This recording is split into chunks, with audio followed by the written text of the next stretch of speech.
Hello friends, मैं अनीता भास्कर आप सभी लोगों का अपने यूट्यूब चैनल पर स्वागत करती हूं। और उत्तर प्रदेश माध्यमिक शिक्षा सेवा चयन बोर्ड प्रयागराज, ठीक है। और आज हम बात करेंगे थोड़ा सा कि आज जैसा कि मैंने एक वीडियो अपलोड किया हुआ था और मैंने बताया था कि 9 तारीख से ऑनलाइन आवेदन शुरू है।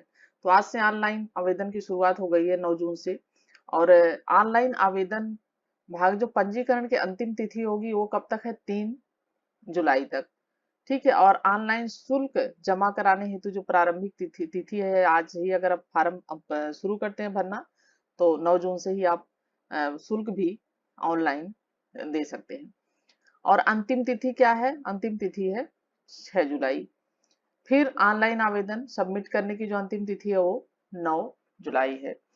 तो थोड़ा सा देख लेते हैं कि पूरी प्रक्रिया क्या है, फॉर्म भरने की क्वालिफिकेशन क्या है, और एज लिमिट क्या है, इन सब चीजों के बारे में जानेंगे। फीस क्या है और क्या क्या क्राइटेरिया है, इसका थोड़ा सा हम आज बात करेंगे। तो चलिए शुरू करते हैं। और वीडियो पसंद आए तो लाइक शेयर कमेंट करना ना भूलिएगा। और जो लोग हिस्ट्री और सिविक से तैयारी कर रहे हैं जरूर मेरे चैनल से जुड़े। और 2021 में भी बहुत लोग मेरे चैनल से जुड़े थे और उन्हें काफी लाभ पहुंचा था। प्रैक्टिस सेट आदि भी मैं जरूर कराती हूँ एग्जाम के 1 महीने पहले, और बाकी डेली वीडियो आपको अपलोड मिलेंगी। और जरूर कमेंट करें अगर आप इतिहास और सिविक्स नागरिक शास्त्र से तैयारी कर रहे हैं, ठीक है। तो चलिए शुरू करते हैं।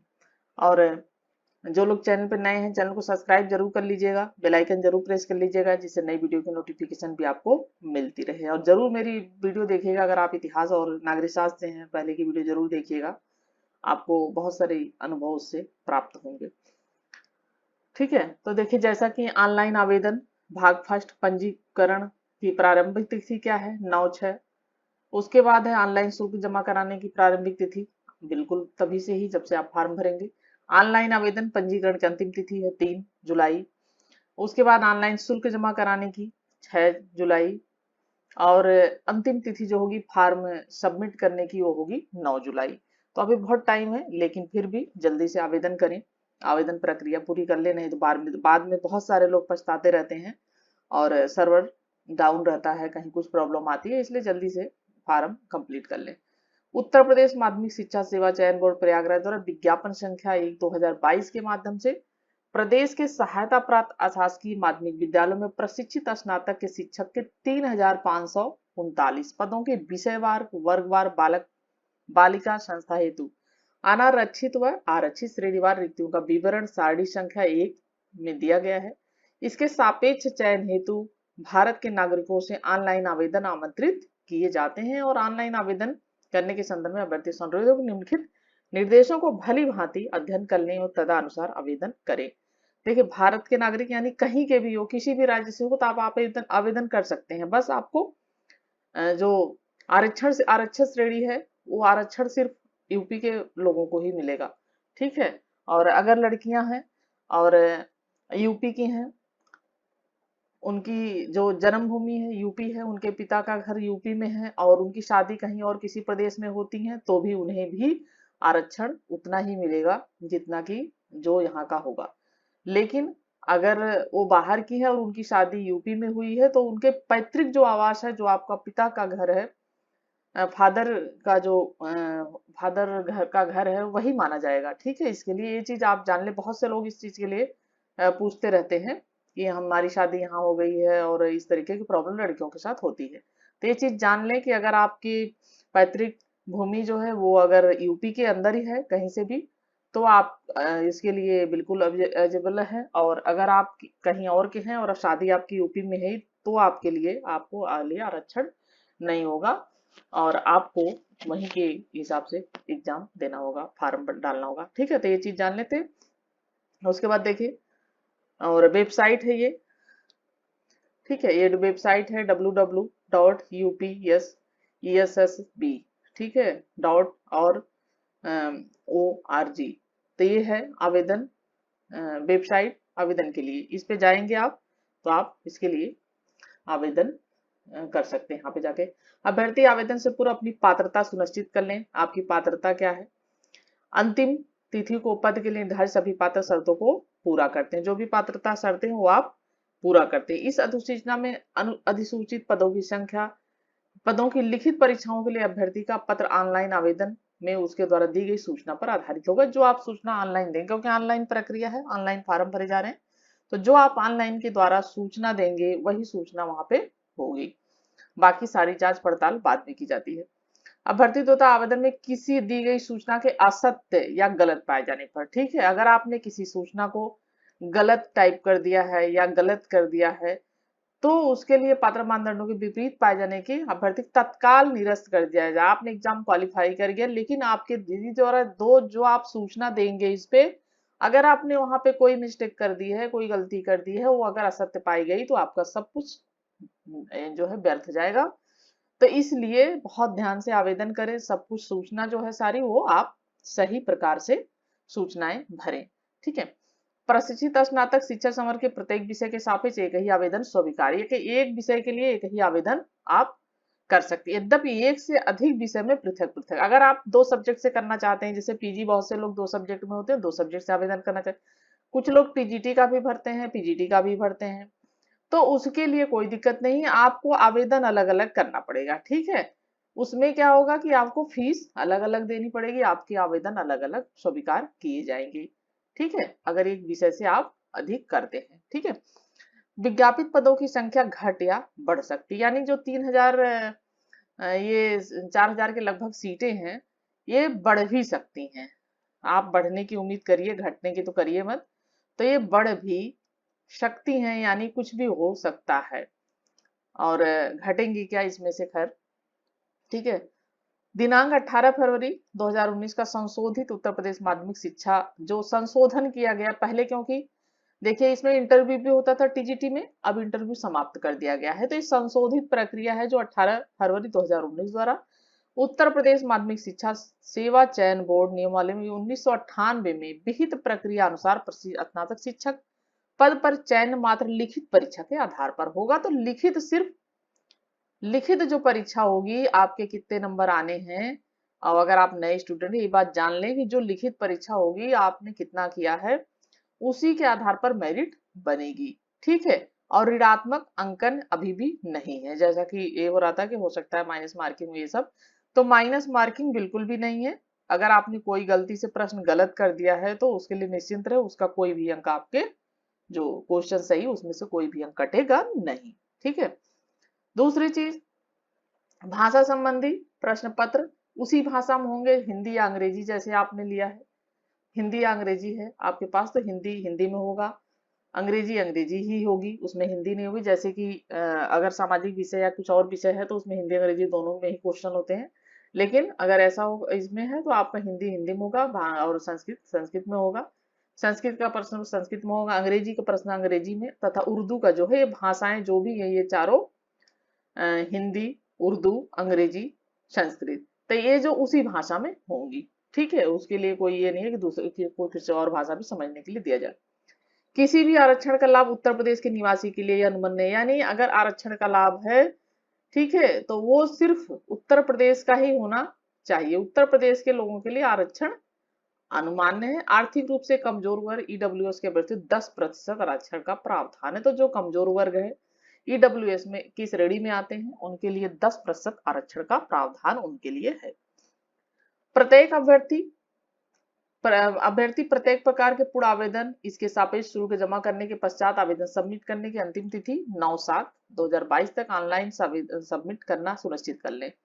ठीक है, यानी 7 जुलाई में, और इसके सापेक्ष जमा किया शुल्क वापस किया जाएगा। आवेदन स्वीकार नहीं किया जाएगा अगर उसके बाद तिथि के पश्चात करते हैं, ये तो खैर पता ही है। और आवेदन की कोई वास्तविक प्रतिलिपि हार्ड कॉपी चयन बोर्ड को प्रेषित करने की आवश्यक, तो कोई भी हार्ड कॉपी, ऐसा नहीं कि आपने आवेदन करा तो उसकी सारी हार्ड कॉपी निकालें आप और उसके बाद उसे भेजें इलाहाबाद में, तो ऐसा कुछ भी नहीं है, आपको भेजने की कोई आवश्यकता नहीं है। बस आपने आवेदन कंप्लीट कर लिया, हाँ, उसको आप जरूर सेव करके रख लीजिए या निकाल के अपने लिए सुनिश्चित कर लें। ठीक है, उसकी कॉपी सुनिश्चित कर ले, अपने लिए रख लें निकाल के। कभी कभी कंप्यूटर में किसी प्रकार की प्रॉब्लम आ जाती है, कुछ होता है तो खो जाता है, तो इस सब चीजों के लिए, रजिस्ट्रेशन चीजें आदि समझने के लिए ये सब कर सकते हैं, आप अपने लिए निकाल के सुरक्षित रख लें। ठीक है। और देखिए, आवेदन अंतिम रूप से सबमिट करने के पश्चात उसमें किसी प्रकार का संशोधन, अगर आपने आवेदन अंतिम रूप से सबमिट कर दिया, तो उसमें कोई भी संशोधन नहीं किया जा सकता है। ठीक है, इसलिए अच्छी तरीके से देखकर सूचनाओं को अपना अच्छी तरीके से भरें। लिखित परीक्षा केंद्र परिसर के अंदर मोबाइल फोन, ब्लूटूथ, पेजर्स, ये तो सब चीजें है ही है, आपको पता ही होगा। ये सब कुछ भी ले जाने की अनुमति नहीं होगी। ऑनलाइन आवेदन में किसी कठिनाई समाधान होते अभ्यर्थी कार्य दिवस में प्रातः 10 बजे से 5 बजे तक चयन बोर्ड के हेल्पलाइन नंबर पर फोन कर सकते हैं। हेल्पलाइन नंबर दिया हुआ है जो, और उठाते तो है नहीं ये लोग। ऑनलाइन आवेदन करने की संबंधी संक्षिप्त अनुदेश। ऑनलाइन आवेदन करने के संबंध में अभ्यर्थियों को सूचित किया जाता है कि आवेदन से पूर्व निम्नलिखित निर्देशों का भलीभांति अध्ययन कर लें, तत्पश्चात ही आवेदन करें। जैसा कि मैं आपको बार बार कह रही, विज्ञापन से संबंधित लिखित परीक्षा का पाठ्यक्रम, ऑनलाइन आवेदन हेतु पूर्ण निर्देश, सामान्य अनुदेश, उपलब्ध सभी पदों के सापेक्ष न्यूनतम शैक्षिक अर्हताएं आदि महत्वपूर्ण सूचनाएं चयन बोर्ड की वेबसाइट पर उपलब्ध है। अभ्यर्थियों को इनका सावधानी पूर्वक अध्ययन कर लेना चाहिए। ऑनलाइन आवेदन करने होते हैं सर्वप्रथम अभ्यर्थी को चयन बोर्ड की वेबसाइट पर प्रदर्शित लिंक परीक्षा 2022 के लिए ऑनलाइन आवेदन पर जाकर क्लिक करना होगा, और यहाँ अभ्यर्थियों को ऑल नोटिफिकेशन, एडवर्टाइजमेंट, डिटेल्स पृष्ठ में है जो है आप चयन बोर्ड से संबंधित विज्ञापन आप नोटिफिकेशन दिखाई देंगे, और उस पर जाके आपको 3 बटन होंगी। यूजर इंस्ट्रक्शन, अभ्यर्थियों को ऑनलाइन आवेदन भरने संबंधी दिशा निर्देश दिए गए हैं। व्यू एडवर्टीजमेंट और एडवर्टाइजमेंट, और पूरा विज्ञापन इसमें प्रदर्शित होगा। अप्लाई, आवेदन अप्लाई पर क्लिक करना होगा। ठीक है, ये सारी प्रक्रिया आप जब वहां खोलेंगे तो फिर आपको कैंडिडेट रजिस्ट्रेशन फीस का भुगतान, फार्म सभी आपको मिल जाएगा वहां पे आप करेंगे। तो प्रथम चरण कैंडिडेट रजिस्ट्रेशन, पहले रजिस्ट्रेशन करना है। विज्ञापित विषय में विज्ञापित जो पदों की संस्कृति, पे स्केल, न्यूनतम प्रवेश आयु और पदों की संख्या, अर्हता सूची प्रदर्शित होगी। सारी चीजें उसमें आएंगी। आपको रजिस्ट्रेशन पर क्लिक करना होगा। अभ्यर्थियों के लिए महत्वपूर्ण निर्देश व अभ्यर्थी द्वारा दी गई घोषणा का पृष्ठ प्रदर्शित होगा। संपूर्ण निर्देशों का भलीभांति अध्ययन करने के बाद ही आप उसको फार्म अपना भरें और उस पर स्वीकृति दें। ठीक है, एक्सेप्ट करें उसे। कैंडिडेट रजिस्ट्रेशन फॉर्म पर प्रदर्शित होगा, ये सब चीजें देख लीजिए। और व्यक्तिगत सूचनाएं, नाम, पति का नाम, माता का नाम, जो भी चीजें हैं, जेंडर, वैवाहिक स्थिति, नागरिकता, राज्य का निवासी, ये सब चीजें बहुत महत्वपूर्ण है और इसे जरूर आप भरें, क्योंकि आरक्षण भी तभी मिलेगा जब आप यूपी के होंगे और दूसरे लोगों को नहीं मिलेगा। ये चीज जान लें। मोबाइल नंबर, ईमेल पता, अनिवार्य शैक्षिक योग्यता का विवरण आदि सभी बहुत महत्वपूर्ण है। ये सब चीजें अच्छी तरीके से सूचनाएं भरें। ठीक है, उसके बाद रजिस्ट्रेशन फॉर्म पर भरने के पश्चात वैलिडेट एंड प्रीव्यू, ठीक है, पर क्लिक करना होगा, जिससे रजिस्ट्रेशन फॉर्म का प्रीव्यू दिखाई देगा। किसी त्रुटि की दशा में सुधार के लिए रजिस्ट्रेशन फॉर्म पर वापस जा सकते हैं। अगर कोई त्रुटि हो गई है तो सबमिट एप्लीकेशन पर फिर बाद में क्लिक करना होगा। ये सारी प्रक्रिया जब आप एग्जाम फॉर्म भरेंगे तो खुद ही पता चल जाएगा। और ये सब चीजें हैं। पंजीकरण संख्या आदि सहित अभ्यर्थी द्वारा अन्य विवरण होंगे। द्वितीय चरण में शुल्क भुगतान, फिर उसके बाद शुल्क भुगतान होगा और click here to proceed for payment पे उस पे जाना होगा। फी डिपोजिशन पर क्लिक करना होगा और इस पे क्लिक करके फीस आदि भर सकते हैं आप। और आगे चलते हैं, देखते हैं, ये सब चीजें तो प्रक्रिया है। आवेदन शुल्क देख लेते हैं एक बार। आवेदन शुल्क क्या है? अनारक्षित यानी सामान्य श्रेणी, जनरल श्रेणी जो है, जनरल कैंडिडेट, उनके लिए 700 है। 50 रुपये ऑनलाइन शुल्क प्रक्रिया है, तो कुल मिला के 750 है।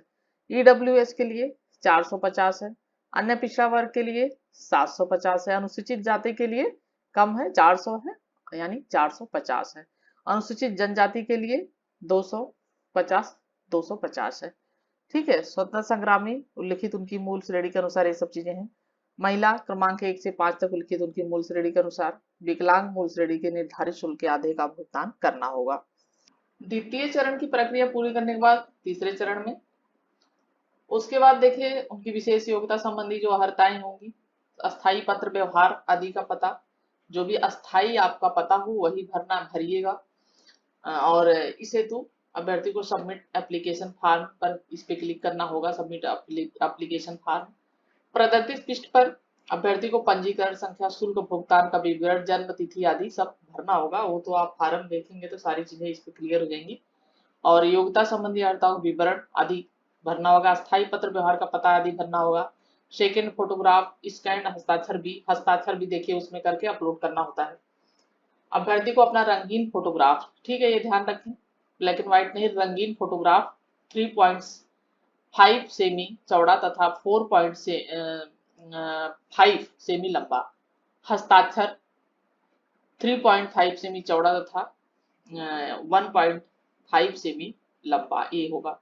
और फॉर्मेट इमेज स्कैन करने के बाद अपलोड करना होगा। फोटो हस्ताक्षर के लिए स्कैन किए हुए इमेज की साइज 5 KB से 30 KB के मध्य होनी चाहिए। अभ्यर्थी का रंगीन फोटोग्राफ निम्नांकों के अनुसार होना चाहिए, ये मानक आप देख सकते हैं यहाँ पे।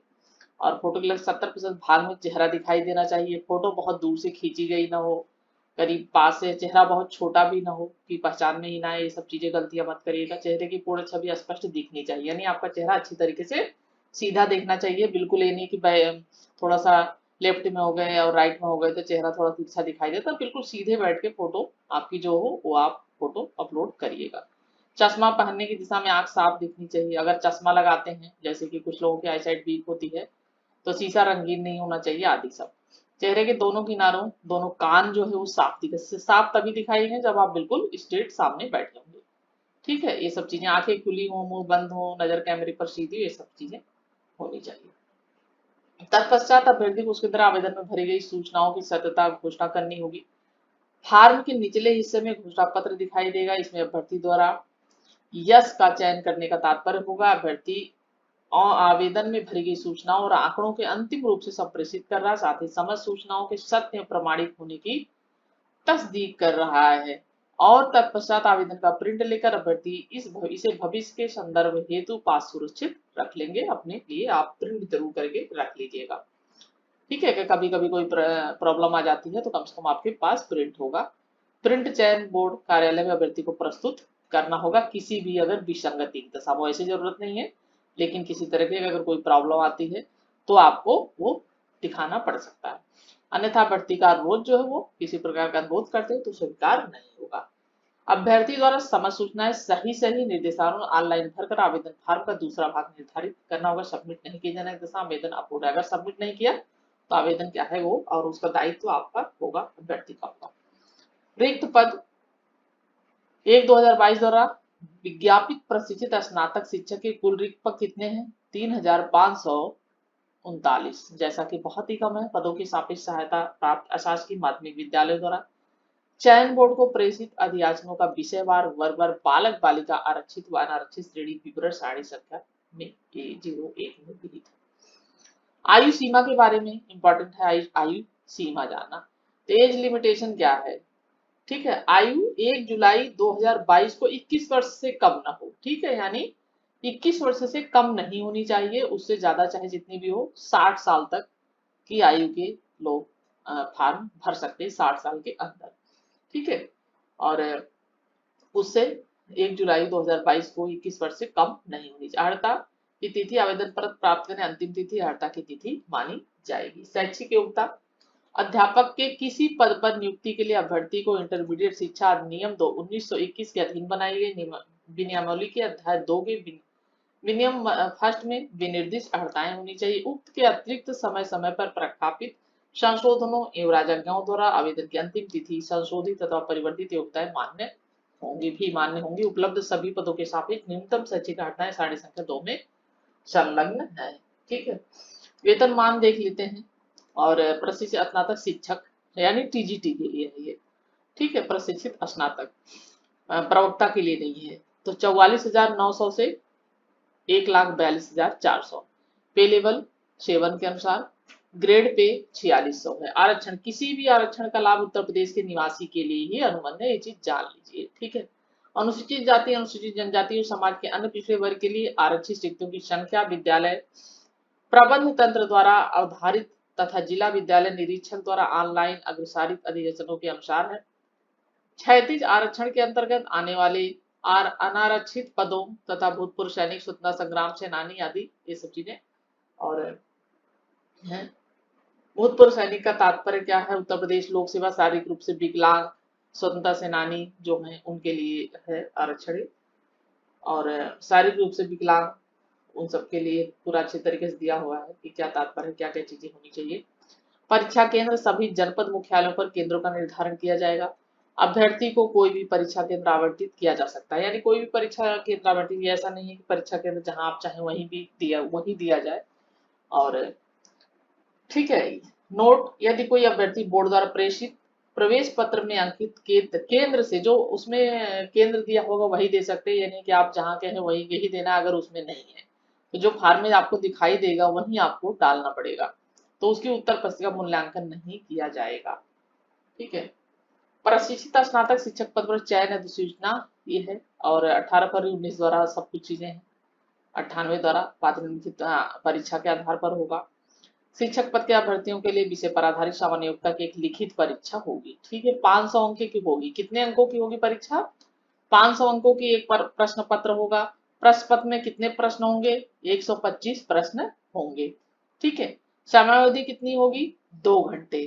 ठीक है, 2 घंटे की समय, 2 घंटे में आपको 125 प्रश्न कंप्लीट करना है। छोड़ना नहीं है बिल्कुल भी। प्रश्न का स्वरूप सभी बहुविकल्पी होंगे, एमसीक्यू यानी बहुविकल्पी प्रश्न होंगे, मल्टीपल चॉइस क्वेश्चन। प्रत्येक प्रश्न के उत्तर के लिए 4 विकल्प दिए रहते हैं, जैसा कि जानते हैं आप। वस्तुनिष्ठ प्रश्न होंगे। एक सबसे उपयुक्त विकल्प का चयन अभ्यर्थियों को करना होगा जो आपको सही लगेगा, और गोले को काली स्याही से, ठीक है, काली बॉल पेन से काला करना होगा। ये सब तो परीक्षा की बातें हैं। और चयन मेरिट, जैसा कि अभ्यर्थियों द्वारा प्राप्त अंकों के प्रश्न शिक्षक के उत्तर प्रदेश माध्यमिक शिक्षा सेवा चयन बोर्ड नियमावली 98 द्वारा 8 के अनुसार विज्ञापित रिक्तों की संख्या केंद्र प्रस्तुत राजनीतिक समेकित पैनल लिस्ट में मेरिट के अनुसार देखिए की जाएगी, मेरिट बनेगी। और बोर्ड द्वारा उपरोक्त नियम अधीन तैयार किए पैनल में चयनित अभ्यर्थियों को उत्तर प्रदेश माध्यमिक शिक्षा सेवा चयन बोर्ड नियमावली 1998 के नियम के अनुसार संस्था आवंटन किया जाएगा, जो आपका सिलेक्शन हो जाएगा। अभ्यर्थियों के हेतु समान निर्देश एक बार देख लीजिए। प्रशिक्षण शिक्षक पद पर नियुक्ति के लिए ऐसा पुरुष अभ्यर्थी पात्र न होगा जिसकी एक से अधिक पत्नियां जीवित हैं, या कोई महिला अभ्यर्थी पात्र न होगी जिसके एक से ऐसे पुरुष से विवाह की जिसकी पहले से एक पत्नी तय चीज है। अगर कोई पुरुष है ऐसा अभ्यर्थी जो पात्र नहीं होगा जिसके पास एक पत्नी के अलावा दूसरी पत्नी भी है कोई, और ऐसी महिला भी नहीं अपात्र होगी जो ऐसे पुरुष से शादी की जिसकी पहले से कोई पत्नी हो जीवित। परंतु राज्य सरकार किसी व्यक्ति को इस नियम के प्रति छूट दे सकती है यदि उसका समाधान हो जाए कि ऐसा करने के लिए विशेष कारण, अगर किसी कारण पर ऐसा है तो इसका समाधान हो सकता है। कोई भी अभ्यर्थी पात्र नहीं होगा जब तक कि मानसिक शारीरिक दृष्टि से उसका स्वास्थ्य अच्छा ना हो, ये बहुत जरूरी, शारीरिक दोष से बिल्कुल मुक्त होना चाहिए। किसी अभ्यर्थी की नियुक्ति के लिए अंतिम रूप से चुने जाने के द्वारा बोर्ड उससे अपेक्षा की जाएगी, ये सब बाद की चीजें सारी। और ठीक है, और प्रत्येक विषय वर्ग के लिए एक ही आवेदन पत्र मान्य, जैसे मैंने पहले बताया था। त्रुटि के एक से अधिक आवेदन किए जाते हैं तो अंतिम आवेदन, अगर किसी त्रुटि के कारण आपका आवेदन किसी वजह से गलत हो गया है तो आपका जो अंतिम आवेदन होगा वो मान्य हो जाएगा और शेष क्या होगा? निरस्त होगा। तो अगर किसी प्रकार की कोई त्रुटि होगी तो आप दूसरा फॉर्म भर सकते हैं। ठीक है, और अभ्यर्थियों को पात्रता के संबंध में चयन बोर्ड कोई परामर्श नहीं देता है। ठीक है, आपको अपनी सब चीजें ध्यान से खुद ही पढ़ना है। भाषा विषय के प्रश्न उसी भाषा में होंगे, हिंदी का हिंदी, संस्कृत संस्कृत, अंग्रेजी का अंग्रेजी, उर्दू का उर्दू तथा बंगला का बंगला में ही होगा। किसी भी विवाद के स्थिति में अभ्यर्थी के सर्वप्रथम चयन बोर्ड को प्रत्यावेदन देना होगा अगर कोई विवाद होता है। महत्वपूर्ण निर्देश है अभ्यर्थियों के लिए, अंतिम तिथि जैसे ये सब चीजें, और पात्र नहीं उनका प्रश्न स्वीकार नहीं होगा, बहुत सारी चीजें हैं। ठीक है, और ऑनलाइन आवेदन सबमिट जो हमने पहले बात की थी। अब आप आवेदन से पूर्व अभ्यर्थियों के महत्वपूर्ण निर्देश हैं, जैसे कि अगर आप एग्जाम फॉर्म डाल रहे हैं तो उसके लिए हर्ता जरूरी है, आप सारी हर्ताएं पूरी करते हो, इसलिए सारी चीजें। बहुत से जैसे सामाजिक विज्ञान में है, बहुत से लोग कंफ्यूज रहते हैं, तो सब्जेक्ट कॉम्बिनेशन, ठीक है, सब्जेक्ट कॉम्बिनेशन जरूरी है। ठीक है, सब्जेक्ट कॉम्बिनेशन। सब्जेक्ट देखिए सोशल साइंस में क्या है कि जैसे कि 4 विषय आते हैं सोशल साइंस में, सामाजिक विज्ञान में इतिहास, भूगोल, नागरिक शास्त्र, अर्थशास्त्र। ठीक है, 4 सब्जेक्ट आते हैं, तो उसमें से आपके पास 2 सब्जेक्ट जरूर होने चाहिए अगर आप सामाजिक विज्ञान विषय से आवेदन करते हैं। ठीक है, इतिहास, नागरिक शास्त्र, भूगोल, अर्थशास्त्र, इसमें से 2 विषय आपके होने चाहिए, जरूर होने चाहिए, और वो सब्जेक्ट आपने बीए में पढ़ा भी हो, ये भी चीजें हो कि आपके बीए में 2 सब्जेक्ट होने चाहिए, उसमें से 2 आपने सब्जेक्ट पढ़ा हो, ठीक है, उसी सब्जेक्ट अगर और आपने बीएड किया हो, ठीक है, आपने बीए किया है उसके बाद बीएड किया है, आप उस सब्जेक्ट से कर सामाजिक विज्ञान से अगर है तो 4 सब्जेक्ट में 2 होने चाहिए, और दोनों आपने बीए में आपने उसकी स्टडी की हो, पढ़ा भी हो, ठीक है।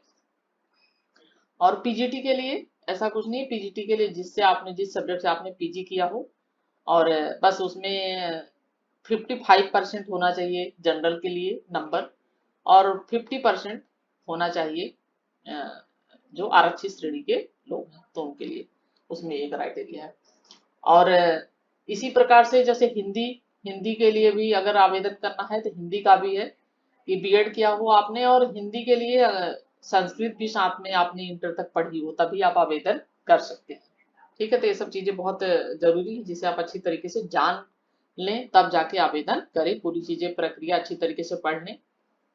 और 1993 में उत्तर प्रदेश शासन द्वारा यथा संशोधित शासनादेश दिनांक 21 अप्रैल 2015 के साथ संलग्न प्रारूप हो, ऐसे अभ्यर्थी जो शारीरिक रूप से विकलांग होने का दावा करते हैं उन्हें सूचित कर लेना है उनके द्वारा एक आवेदन के साथ प्रस्तुत प्रमाण पत्र कार्मिक विभाग उत्तर प्रदेश के साथ निर्धारित प्रारूप पर हो, ठीक है। बाकी ये सब चीजें हैं। और परंतु इस आधार पर विलंब से प्राप्त आवेदन पत्रों को काल बाधित माना जाएगा। जो अभ्यर्थी केंद्र या राज्य सरकार की सेवा में सेवारत है, वे अपने सेवा योजक से अनापत्ति, यानी कोई भी आपत्ति न कर रहा हो, जहां पे आप सेवा कर रहे हैं, कार्य कर रहे हैं, कोई भी राज्य या केंद्र सरकार में अगर आप कोई और नौकरी कर रहे हैं तो वहां से आपको जरूर अनापत्ति, यानी उनको कोई आपत्ति नहीं है, वो प्रमाण पत्र आपको जरूर प्राप्त करना पड़ेगा, मांगे जाने पर चयन बोर्ड को प्रस्तुत करना होगा। क्योंकि बहुत से लोग कुछ और काम कर रहे होते हैं या कोई और नौकरी कर रहे हो, वहां से छोड़ना चाहते हैं और पीजीटी का एग्जाम देते हैं, परंतु इस आधार पर विलंब से प्राप्त आवेदन पत्रों को काल बाधित, यानी विलंब से जो होगा तो नहीं माना जाएगा। नवल किशोर परीक्षा नियंत्रक, उत्तर प्रदेश माध्यमिक शिक्षा सेवा चयन बोर्ड।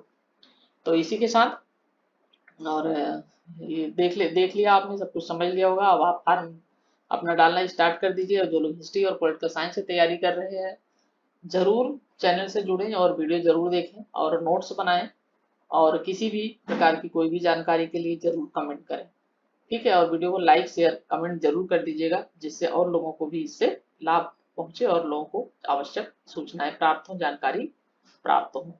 और जो भी सीटें हैं जरूर फार्म डालें, या ना हो कि या ये ना सोचे कि हाँ बहुत कम सीटें हैं तो फार्म न भरें, आप आवेदन न करें, तो आवेदन जरूर करें, सीटें बढ़ भी सकती हैं और बढ़ने की पूरी उम्मीद है। तो इसी के साथ नेक्स्ट वीडियो मिलती हूँ। Thank you for watching video.